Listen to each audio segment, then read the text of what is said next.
ازيكم يا جماعه، عاملين ايه الاخبار؟ معاكم محمد زعزوق من زاك وركس دوت كوم. اهلا بيكم في حلقه الاسئله من زاك توك.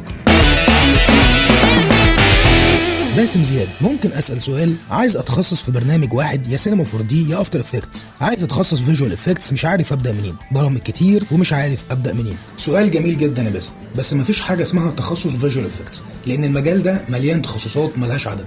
لازم الاول تحدد انت عايز تعمل ايه في الفيجوال افكتس. يعني مثلا عايز تبقى كومبوزيتور ولا كونسبت ارتست ولا لايتر او ماتش موف ارتست ولا مات بينتر او روتو ارتست او موديلر. كل واحد من دول بيعمل حاجه وحاجه ضخمه. في البدايه لازم تعدي على كل دول، بس في الاخر لازم تختار حاجه واحده بس او حاجتين بالكتير. حدد الاول انت عايز تبقى ايه في الفيجوال افكتس، والموضوع بعد كده هيبقى اسهل كتير عليك في الاختيار.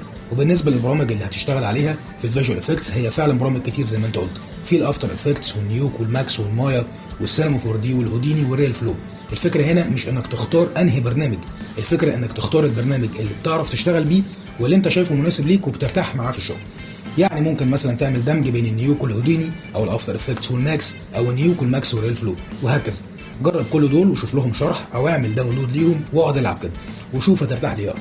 مروه طلعت، ايه الفروق بين متطلبات المهنه دي واي مهنه تانية بالحياه الاجتماعيه؟ وليه اللي شغال فيها دايما مش مستقر؟ سؤال مختلف وجميل يا مروه. متطلبات المهنه بتاعتنا دي، غير ان اللي بيشتغلها يكون موهوب ومبدع وعنده افكار كتير، لازم يكون بيكره النوم جدا وعنده استعداد يشتغل 35 ساعه في ال 24 ساعه، ويكون ما بيخافش من طرح افكاره المجنونه على الناس، وعنده شغف وحب انه يتعلم حاجه جديده، وعنده قابليه كمان قويه جدا للتطوير من نفسه ومن ادواته. بيتحمل ضغط الشغل ويقدر يطبق اكتر من يوم من غير نوم، ويتقبل تعديلات العميل الرخمه جدا واللي مش مفهومه في اوقات كتير. وليه دايما مش مستقر؟ لان التصميم نوع من انواع الفنون، والفنان دايما بيحكم على الامور عن طريق احساسه. فمثلا لو بيشتغل في شركه وحاسه مش بيتطور او مش بيقدم جديد، ممكن يسيبها ويدور على شركه غيرها. وكمان عدم الاستقرار راجع لجهل بعض اصحاب الشركات بالطريقه المناسبه للتعامل مع المصمم ده غير ان بعض الشركات جوها العام ومديرها العام مش بيسمح للمصمم انه يبدع او يقدم افكار مختلفه. كل الاسباب دي واكتر كمان بتخلق عدم الاستقرار في شغلانه او مهنه التصميم. عمرو ابراهيم، ممكن تكلمنا عن العلامات في الكروما؟ العلامات في الكروما مهمه جدا. لما بتيجي تصور مشهد الكاميرا بتتحرك فيه، لو كاميرتك ثابته ملهاش اي لازمه، لكن لو هتتحرك بالكاميرا كتير لازم تكون العلامات دي موجوده، علشان اللي بيعمل بوست برودكشن يعرف يلقط منها التراك بتاعه ويعمل لها موشن تراكنج، ولما يحط الباك جراوند او شغل الفيجوال افكتس يقدر يلقط بالعلامات دي حركه الكاميرا بتاعتك، فتترجم على الكاميرا بتاعه البرنامج، فتوصل للواقعيه في حركه المشهد. شرح جميل، بس لسه ما اعرف في الافتر افكت. لازم اعرف الاساسيات او تنصحني ابدا على طول؟ معرفه اساسيات اي برنامج مهمه جدا. هسالك سؤال، هل هتعرف تقرا وتكتب مثلا من غير ما تكون متعلم الحروف الابجديه؟ طيب سؤال تاني، هل هتعرف تسوق عربيه من غير ما تكون عارف اساسيات السواقه واتدربت الاول واحده واحده، بتمشي على الاول بعدين على التاني وهكذا؟ ما ينفعش تحترف اي برنامج غير لما تكون فاهم وعارف اساسيات وادوات البرنامج كويس وكويس جدا، عشان ده اللي هيساعدك اصلا في انك تمشي في البرنامج اسرع او اسرع.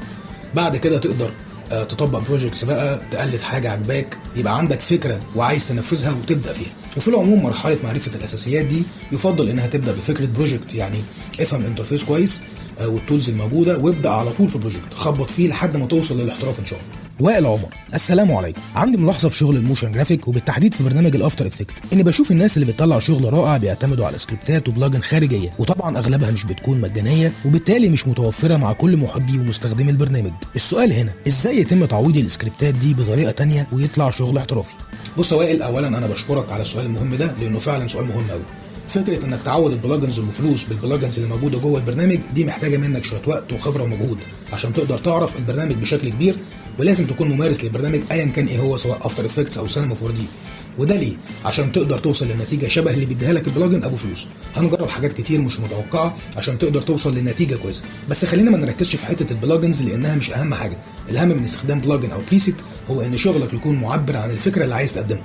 يعني مثلا فيديو هايف، كل البروجكتس اللي عملتها تقريبا مش مستخدم فيها اي بلاجنز، وده عشان يبقى اسهل في البيع. افتكر كده، الاهم من البلاجن هو توصيل الفكره بالتولز المتاحه معاك. وبكده تكون حلقه النهارده الحمد لله خلصت على خير. اعملوا لايك وسبسكرايب وشير والحاجات دي بقى. كان معاكم محمد زعزوق، واشوفكم في الحلقه الجايه من زاك توك. سلام عليكم.